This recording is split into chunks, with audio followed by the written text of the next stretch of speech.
진리 안에서 거하라, 그런 주제로 마지막 우리 요한일서 2장의 마지막 부분을 살펴보고자 합니다. 특히 요한일서 2장의 부분은 진리 안에 거하라는 말의 뉘앙스가 강하게 느껴지죠. 왜 그러느냐? 진리 안에 거하지 않는 자들이 있다는 겁니다. 누구? 적그리스도의 영향 아래 있는 거짓 교사들. 적그리스도라는 말은 그리스도를 대적하는 자들이죠. 이들은 뭡니까? 예수 그리스도의 육신으로 오신 구세주이신 하나님의 아들이심을 부인하는 자들이란 말입니다. 그런 자들과는 달리 너희는 진리가 누구요? 예수께서 내가 곧 길이요 진리요 생명이니 나로 말미암아 아버지께 올자. 예수님 진리예요. 자, 우리가 매주일 예배를 시작할 때 하나님은 영이시니 영과 진리로 예배할지나는, 영은 성령이고 진리는 예수예요. 안에서 예배할지니라 그랬죠.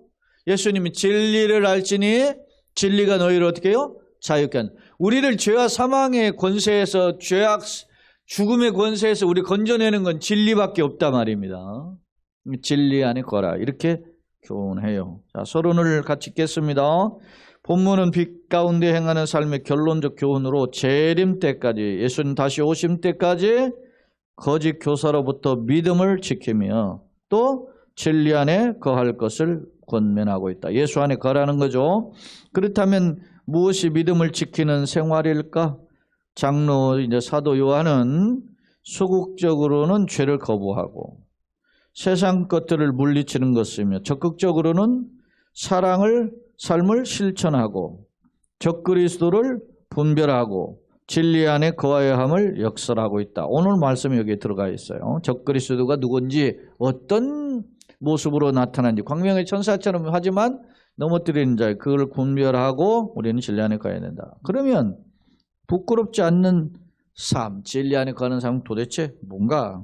구체적으로 한번 오늘 본문에서 말씀하는 내용을 들여다보자는 거죠. 자, 성경으로 와서 너희는 처음부터 들은 것을 너희 안에 거하게 하라. 처음부터 들었다. 이 처음부터라는 뜻의 두 가지 의미로 해석해요. 수신자들의 복음을 처음 영접했을 때를 가리킨다라고 하는 하워드 마샬이라는 유명한 신학자가 주장하는 것. 저도 이 의견에 동의하는데, 또 다른 의견으로는 당시 교회 복음이 전파될 때부터라고 해석도 해요. 틀린 해석은 아니지만 저는 첫 번째 해석을 취하는 것이 더 옳다고 생각하는데, 자, 근데 너희가 이 수신자들이 예수 그리스도의 복음을 영접했을 때, 그게 처음에 들었을 때, 그때 그 들은 복음이 있죠. 그 진리죠. 그 진리가 어떻게 그들의 안에, 인격 안에, 너희 안이라는 말은 인격이죠. 믿음이고 신앙 안에 거하게, 항상 머물게 하라는 겁니다. 우리가 예수를 믿다가도 순간 말이야, 하나님 정말 계실까?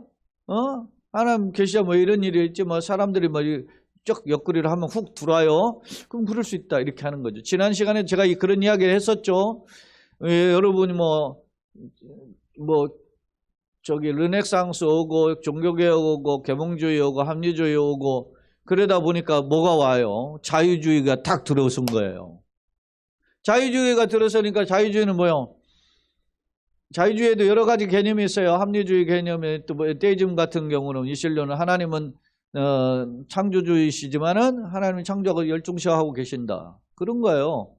그러니까 우리 마음대로 알아서 살게끔 해놨다는 거예요. 그러니까 초자연적인 계시가 없다는 거예요. 왜?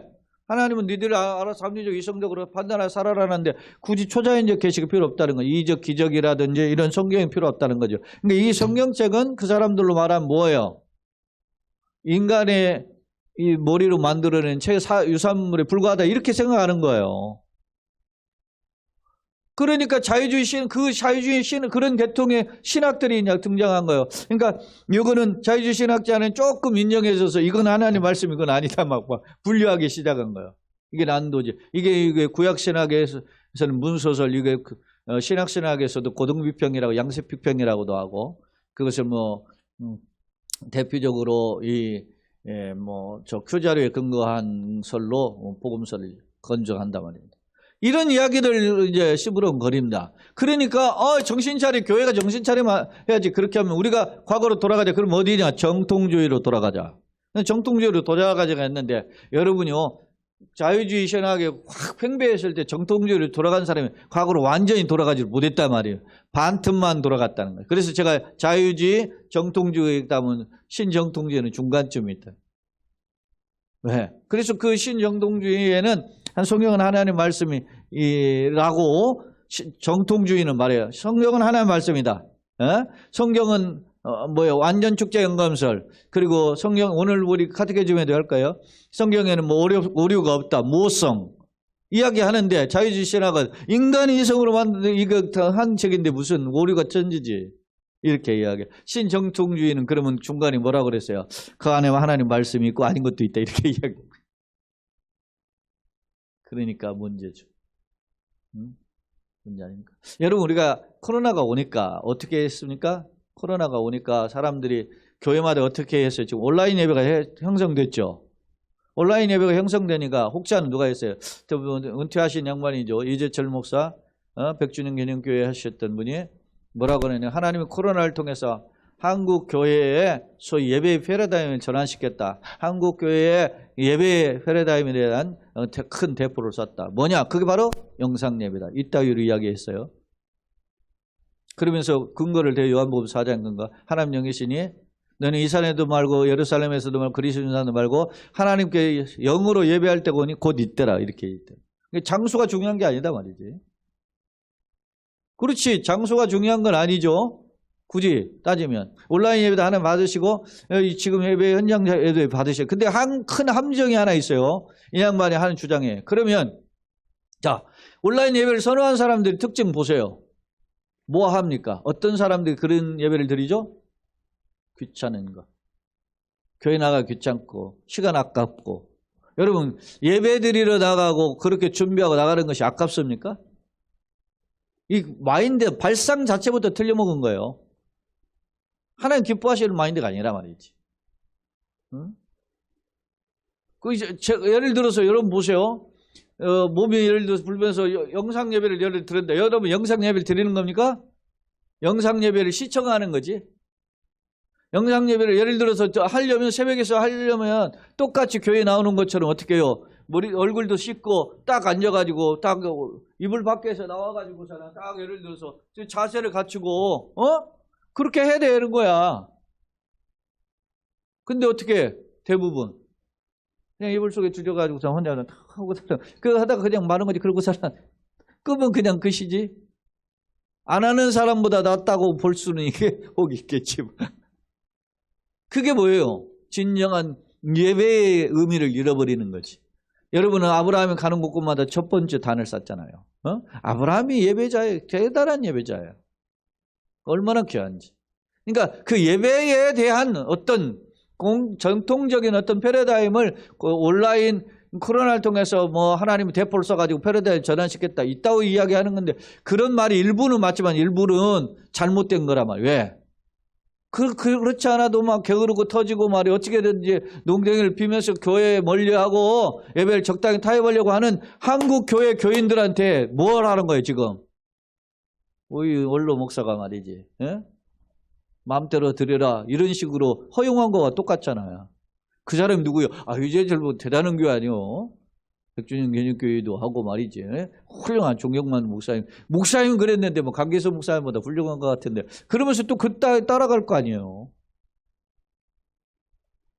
우리가 잘못된 것들을 우리가 분별할 필요가 있어요. 여러분 힘들고 어려울 때 제가 여러분 그게 헌금도 부자가 돈 헌금 많이 하는 거 아니에요. 우리 교회도 보면은 참 어렵고 우리 권사님들이 다 많이 해요. 왜 그게 덜덜덜덜덜덜덜덜덜덜 떨면서 드리는 게 진짜 헌금이라고 누구가 옛날에 그러더라. 그게 아까워가지고 못 드려 덜덜덜덜 떨리면서 드리는 게 그게 가치 있는 헌금이라는 거야. 여러분 그 의미가 있는 거예요. 내 중심 안에서 어떤 자세로 예배 드리는가. 멀리 가까운 데서 오는 사람하고 멀리 오는 사람 오는 건 똑같지. 그러나 멀리서 올 때 벌써 그 준비가 다르잖아요.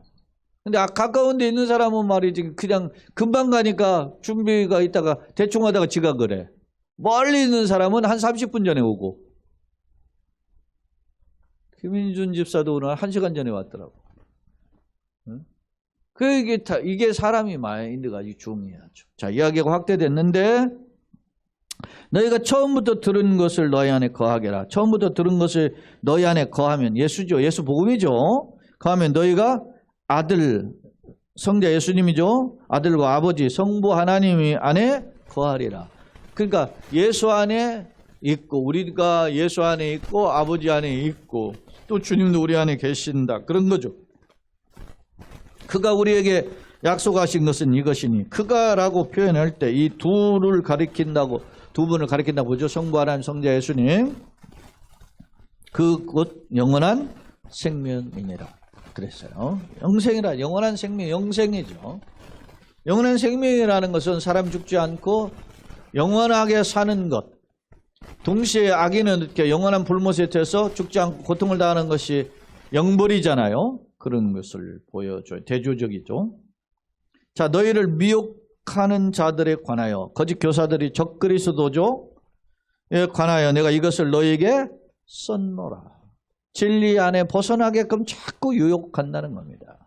오늘날도 소위 포스트 모더니즘이라고 해서 탈현대와 현상으로 나타나는 시대적인 사상사가 뭡니까? 대표적인 게 뭐 뉴에이지 운동도 있고 또 뭡니까? 기독교적으로는 뭐예요? 종교 타원주의가 있단 말입니다. 예수 말고도 또 다른 구원의 길이 있다고 주장한단 말이죠. 우리 아까 우리 친구 목사 이야기했잖아요. 다른 길은 없어요. 다른 길은 없어요 하면 천국에 가는 길은 예수님뿐이지요. 그렇다면 우리 길이요 진리요 생명이라 예수님만이. 자, 27절 너희는 주께 받은 바 기름 부음이 너희 안에 거하나니. 이건 굉장한 역설이에요. 좀 제가 설명을 좀 이따 할게요. 아무도 너희를 가르칠 필요가 없고 오직 그의 기름 부음이 모든 것을 너희에게 가르치며 또 참되고 거짓이 없으니 너희를 가르치신 그대로 주 안에 가라. 좀 문장이 긴데 이게 무슨 말이냐면 너희는 주께 받은 바 기름 부음. 우리가 하나님의 기름 부음을 받았다는 거예요. 자, 기름 부음은 뭐냐? 기름 부음이라는 단어 그 액면 그대로가 뭐예요? 메시아라는 뜻이고 그리스도라는 뜻이죠. 메시아를 번역하면 기름 부음 받은 자, 그리스도를 번역하면 기름 부음 받은 자잖아요. 그러니까 이 말은 하나님의 기름 부음이라는 것은 하나님의 임재의 역사예요. 근데 하나님이 오늘날 기름 부음을 어떻게 하시죠? 성령을 통해서 우리에게 기름을 부어주잖아요. 성령의 기름 부으심이라. 응? 자, 너희는 주께 받은 바 성령의 기름 부으심이 너희 안에 뭐요? 거하나니. 아무도 너희를 가르칠 필요. 왜? 성령이 우리 안에 거하니까. 성령의 기름 부음은 성령의 임재를 가리키는 거예요, 지금.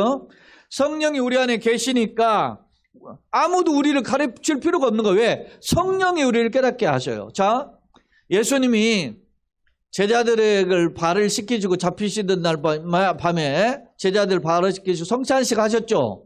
세족식과 성찬을 하셨단 말이에요. 그러면서 거기에서 예수님이 강론을 하신 말씀이 설교하신 내용이에요. 요한복음 14, 15, 16장이에요. 설교. 그게 소위 이것을 다락방 강화라고 해요. 마가의 다락방에서 아마 예수님이 성찬식하고 말씀하셨다 해서 그걸 다락방 강화, 다락방 강문이라고 하는데 거기에 보면 요한복음 14장에 있잖아요. 너희는 마음에 근심하지 말라. 하나님 믿으면 또 나를 믿으라. 내가 너희를 위하여 처소를 예비하라고 하느니 처소가 예비되면 내가 다시 와서 너희를 그리로 인도할 터이다. 이렇게 예수님 말씀을 시작해 14장 1절로 3절 내용이 지금 제가 설명한 게. 그렇게 하니까 내가 떠나가는 것이 너희 유익이다. 그게 지금 제자들이 예수님 떠나가야 된다니까 내가 죽기까지 따르겠습니다. 베드로를 비롯해서 그러니까 우리도 죽겠습니다. 막 이렇게 하니까 예수님이 못 돌아온다 너희는 오늘. 그러면서 베드로를 향해서 뭐예요? 네가 오늘 나를 닭울기 닭 두 번 울기 전에 3번 나를 부인하래. 그래요. 그러니까 제자들이 걱정이 가득하죠. 죽기까지 따르겠다는데 베드로 같은 사람 못 따라간다니 어떻게 된 일인가. 그럴 때 예수님 말씀해. 내가 떠나가는 것이 너에게 뭐라고? 유익이다 그랬죠. 왜? 내가 떠나가야 아버지께서 누구를 보내요? 또 다른 보혜사 곁에서 우리를 돕는 은혜의 스승 파라클레이토스 보혜사를 보내셔서 그 보혜사가 오셔서 나에 대해서, 의에 대해서, 진리에 대해서, 죄에 대해서 가르치실 것이다. 이야기하죠. 기억나죠? 그 보혜사인 성령이 오셔서 진리에 대해서, 의에 대해서, 죄에 대해서, 심판에 대해서 말씀하신다 그랬어요. 자, 그대로 적용해봐요. 27절.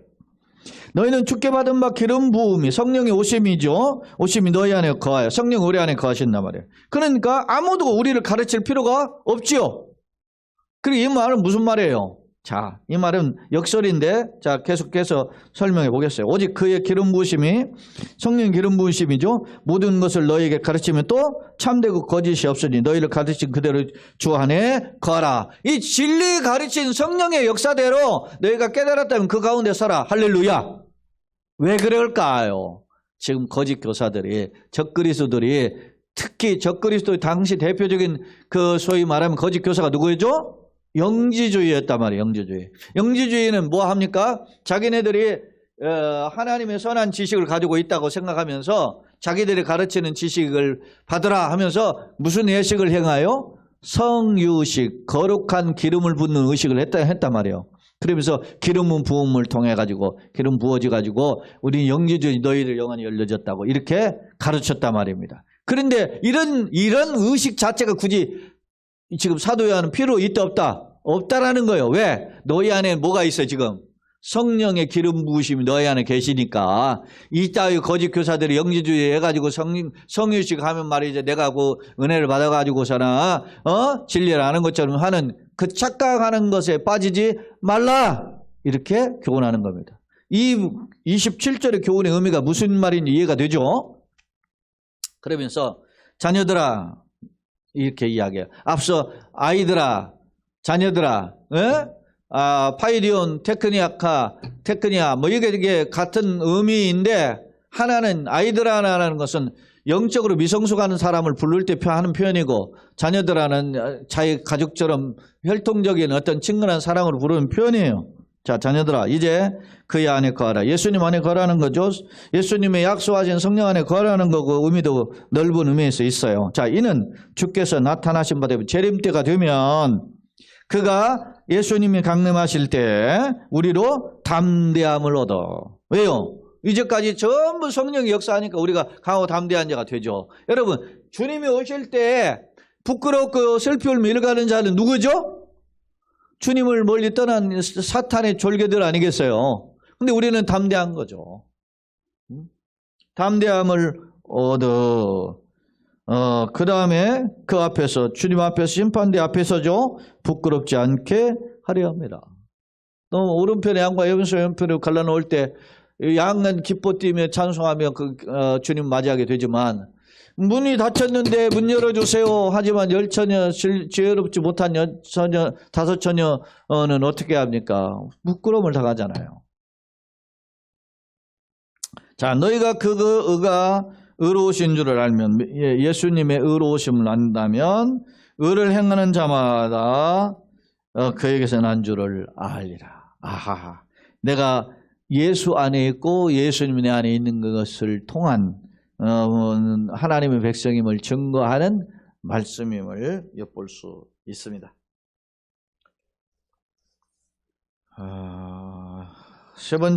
두 번째 화면이죠. 성도가 진리 안에 거할 때 아버지의 약속인 영원한 생명을 누리게 된다. 처음부터는 복음을 영접하고 개종할 때라고 하는 마샬의 이론을 앞서 설명했고, 혹자는 이제 초대교회 복음이 선포된 때라고 이렇게 시기적으로 규정해요. 어느 것도 취할 수 있는 해석이지만 저는 첫 번째 해석을 선택했다 말씀드렸어요. 들었다 에쿠사테인데 이게 과거에 들었음을 상기하는 거예요. 너희 이미 들었다. 과거에 이미 알고 있다라는 겁니다. 그런 것입니다. 또 미혹하게 하는 자는 플라논토인 현재 분사에 여전히 계속되고 있다는 거죠. 현재 분사라는 말은 지금도 있다. 그런 뜻이죠. 즉 하나님의 아들이신 예수 그리스도를 부인한 적그리스도를 현재도 직접 볼 수 있다라고 하는 점을 가르치고 있어요. 그 미혹하는 자들이 지금 도처에 있는 거예요. 우리도 많이 있지 않습니까? 그들이 뭐 하나님 믿는다고 하죠. 여호와 증인이라고 하죠. 하나님의 교회라고 하죠. 뭐 그렇게 하잖아요. 신천지 해가지고 뭐 샤나가 셋당 뭐 다 믿는 듯 해요. 그런데 다 소위 말하면 예수를 팔아먹고 복음을 배반하고 그러죠. 여호와 증인도 왜 여호와 증인이에요? 예수님 하나님 아니라는 거죠. 여호와만이 하나님이라는 거죠. 그래서 여호와 증인이에요. 삼위 하나님을 인정하지 않는 거죠. 성자 예수님과 성령 하나님을 인정하지 않는 거예요. 그냥 삼일체를 인정하지 않아요. 여호와 증인은. 오직 여호와만 하나님이다. 이렇게 이야기해요. 근데 그런 논리로 이제 출발해. 그래서 삼일체가 사실은 굉장히 어려운 신학적인 교리인데 그것을 깨닫는 게 정말 은혜죠. 자, 27절 29절의 말씀을 보면 성도가 그리스도 안에서 거하면 주의 재림 때까지 부끄럽지 아니할 것이다. 예수님 안에 있으면 주님이 이끌어 가시니까. 성령이 깨닫게 하시고 그 가운데 서게 하시고 세상 그날 승리케 하시잖아요. 그러니까 주님의 재림 때까지 부끄러운 자는 어떤 사람이 부끄럽죠? 주님을 거부하다가 주님을 믿지 않다가 주님께 도전하다가 주님이 심판 들어왔을 때 뒤늦게 아이쿠 어쩌면 좋노 이렇게 탄식하는 무리죠. 그러나 우리는 진리 안에 거하니까 예수님 안에 있는데 그런 탄식할 일이 없죠. 27절에 보면 성도 안에 거하시는 성령은 진리이기 때문에 제 27절 제가 꽤 장황하게 설명했었어요. 거짓 교사가 성령님보다 위에서 가르칠 수 없다는 거예요. 왜냐 우리 안에 이미 성령이 계시니까 거짓 교사는 뭐 기름 붓는 의식을 해가지고서는 막 우리가 말하는 이 영적인 지식을 받아야 된다 이렇게 가는 소위 잘못된 가르침에 미혹될 필요가 없다는 거죠. 교훈은 진리의 잣대로 검증돼야 된다. 강림은 파루시아인데 뭐 고급 관리 주로 어떤 황제나 이런 로마의 최고 관리가 이제 그 지방에 방문할 때 그 지방에 고급 이제 최고 있는 성주로부터 사람들이 유지들이 나가요. 성문 밖에까지 나가서 영접하는 거. 그게 파루시아예요. 예수님을 방문할 때 우리는 그렇게 말해요. 예? 신랑 되신 예수께서 다시 오실 때 예배해야죠. 등불 들고 나가야 되는 거죠. 나타내신 파네로데라고 하는 헬라어는 예수께서 눈에 보이는 가시적으로 온다. 그죠? 이것에 저쪽에 번쩍하고 오시지만은 다 본다. 각인이 볼 것이죠. 그를 찌른 자도 본다 그랬잖아요. 예수님을 십자가에 못 박은 사람도 보게 될 것이다. 이렇게 말씀하고 있어요. 세 번째 화면입니다. 말세 성도의 방향은 그럼 어떻게 해야 되느냐? 우리가 이런 것들을 말씀을 통해서 이제 분별하는 지혜가 필요한데요. 당시 시대의 특징은 어떨 것인가? 말세의 특징에는 거짓 교사의 가르침과 적그리스도의 등장으로 해서 사람들을 많이 미혹해서 넘어지게 할 것이다 하는 것이 시대적 특징이에요. 그러니까 뭐 유명한 이런 사람이 여러분 생각해 보세요. 못 배우고 못하고 세상 속에서 말이 별 볼 일 없는 사람이 뭐 이렇게 이야기하면 사람들이 미혹하겠어요? 잘 나가고 유명하고 똑똑하고 이런 사람들이 자꾸 진리인 양 이렇게 설쳐댄단 말입니다. 그런 것에 미혹하지 말아라. 그런 것입니다. 영지주의의 특징, 당시 성유시 거룩한 기름을 붓는 예식을 통해서 자신들은 거룩해졌다고 주장해요. 거짓 사상의 한 단면인데, 그러나 우리는 성령이 우리 안에 계시죠? 성령의 기름 부으심이 있다면, 소위 어노인팅이 있으니까 우리가 내 안에 계신 성령님을 통해서 이런 거짓을 분별하라 그렇게 권하고 있어요. 하나님의 말씀은 뭐예요? 처음부터 들은 진리를 끝까지 붙잡고 흔들리지 말아라. 진리 안에 거하라. 진리 안에 거하라. 오늘 제목이 주님의 재림 때까지 진리 안에 거하라 그러잖아요. 그러니까 우리가 받은 바의 교훈을 흔들리지 말고 끝까지 붙잡을 것을 권하고 있어요. 하나님의 약속, 예수 안에 거하면 영생을 얻으며 재림 때까지 재림 때 부끄럽지 않아. 재림 때는 무슨 날이에요? 심판 날이잖아요. 심판 날에 어떤 사람은 슬피 울며 이를 가야죠. 왜? 오른편의 양의 무리노와 왼편의 염소로 갈라놓을 때 왼편에 갈라진 자들이 슬피 울며 이를 갈게 된다는 거죠. 추수 때에는 가장 두고 지켜보았던 알곡과 가라지를 알곡은 곡간에 들이고 가라지는 뽑아 불사르게 되죠. 그게 심판날이죠. 지금은 뭐 신분 시간에 뭐 잘 나가는 사람 이런 것이 뭐 구별이 안 돼요. 그런데 심판날엔 다 드러나게 될 것입니다. 그러면 어떻게 우리가 살아야 되나? 거짓이 진리보다 큰 소리를 치는 시대죠. 성도는 이러한 때에 예수를 고백한 물론 그리스도 재림 때까지 진리 안에 거함으로 부끄러움이 없는 부끄러움이 없는 이기는 자가 되자 승리자가 되기를 권하고 있다라는 겁니다. 주님의 재림 때까지. 예? 우리가 부족해도 주님은 나를 받아주시고 이끌어주시는 것을 기억하고 내가 잘나서 예수 믿는 게 아니에요. 하나님 은혜로 불쌍히 하시고 그래서 은혜 안에 있을 때 그 찬양 하나님의 나를 부르신 이가 나를 지으신 이도 하나님, 예? 나를 보내신 이도 하나님이잖아요. 다 그죠? 나의 나 된 것은 하나님의 은혜라 그렇게 찬양하지 않습니까? 그러니까 우리가 은혜를 깨닫고 나면 좋죠. 그래서 그 바울의 그 소위 예정론을 보면은 전부 다 예정론 자체가 그게요.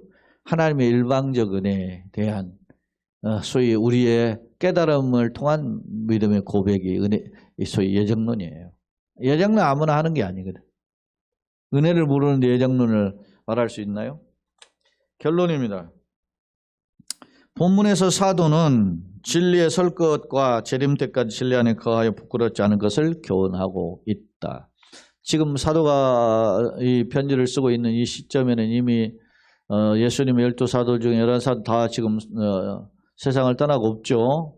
노사도인 이 사도 요한만 남아있는 이 시대에 갈수록 팽배해지는 이 시대에 이때 소위 거짓 교사들이 등장해서 교회의 진리를 왜곡하고 하는 흔들이 되는 일들이 벌어지죠.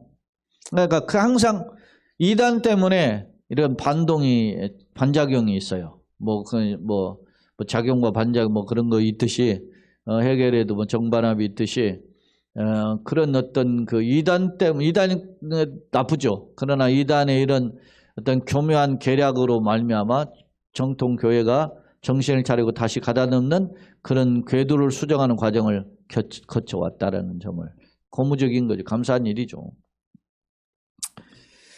자, 이는 당시 거짓에 흔들려 예수님 부인하는 이단과는 달리 의를 소유한 자로 승리하게 하기 위함이었다. 거짓에 미혹되지 말고 결국에는 승리하라 그런 권면이에요. 그런데 이런 삶을 가능하게 하는 비결은 뭐냐? 인간적인 노력, 물론 우리도 노력한 부분이 필요하지. 그러나 중요한 것은 성령님께 붙들려야 되는 거예요. 성령의 비상한 간섭하심 가운데 달려있다라는 거예요. 근데 이 사람들은 영지주의 같은 경우는 지금 아까 뭐였어요? 성유식을 통해서 성령의 이제 기름 부음 받으니까 너희가 이제는 이제 거듭났다 이런 식으로 이야기하는데 우리는 우리 안에 계신 누구? 성령님에 붙들려야만 이런 도전을 이길 수 있다. 이렇게 지금 사도 요한은 권하고 있는 거죠. 왜냐하면 성령님 우리로 예수를 알게 하고 또 예수님을 그리스도 고백하게 주는 그리스도 살아계신 하나님의 아들입니다. 베드로가 고백하잖아요. 그러니까 예수님 뭐라고 해요? 바위나 시므나 내가 복이 있다. 이를 알게 하는 혈육이 아니요 하늘에 계신 아버지시라 그러잖아요. 그러니까 성령이 역사를 한 거라는 거죠. 예? 그게 그러니까 베드로가 그걸 고백했을 때는 뭐라는 거예요? 성령 받은 증거라는 거죠. 그게 고백하게 진리 안에 거하여 승리하게 하시기 때문이다. 성령님의 역사래. 그죠? 성령님이 우리를 부르시죠. 거듭나 중생하게 하죠. 하나님을 아빠 아버지 고백하게 하시고 예수 그리스도 영접하고 하나님의 의인이 되고 양자가 되어 법적인 칭송을 받게 하죠.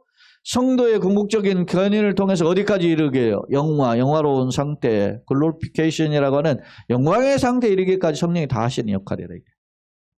이것을 소위 이제 또 인간의 노력을 강조하는 신인 협동 과정으로 제가 하는 학자들이 있어요.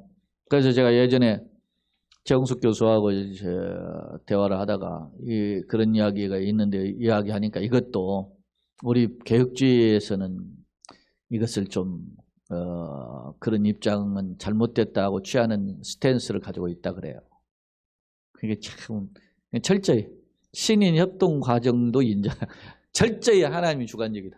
물론 저도 신인 협동 과정에 하나님이 주관적이라는 것은 합니다. 그런데 그런 것까지도 조심한다는 거예요. 용어를. 네?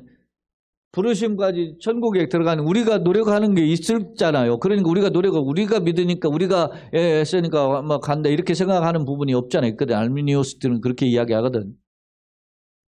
그런데 철저히 갈비인주의자들은 개혁주의 신학의 근거에서 뭘 하고요? 그걸 성령이 이끌어 가신다. 돌이켜보면 내가 걸어온 게 다 하나님 은혜였구나 라는 것을. 그러니까 우리가 주님의 은혜에 내가 붙들리게 하시고 알게 하시고 그 가운데 걸어가는 것을 깨닫게 하여 주옵소서. 이런 기도 너무 필요해요. 자, 왜냐하면 성령님 우리로 예수를 알고 고백하고 진리 안에 승리하게 하시기 때문이다. 나는 의에 거하며 의를 행하고 있는가? 썩어질 것을 제일인 양 착각하는 요즘 시대가 그런 시대죠. 이런 시대의 진리의 소유자임을 고백하며 삶의 열매로 세상의 그리스도 향기, 예수 향기를 바라는 그런 빛의 사자로 승리하는 그런 되시기를 예수님의 이름으로 축원합니다. 아멘. 참 좋은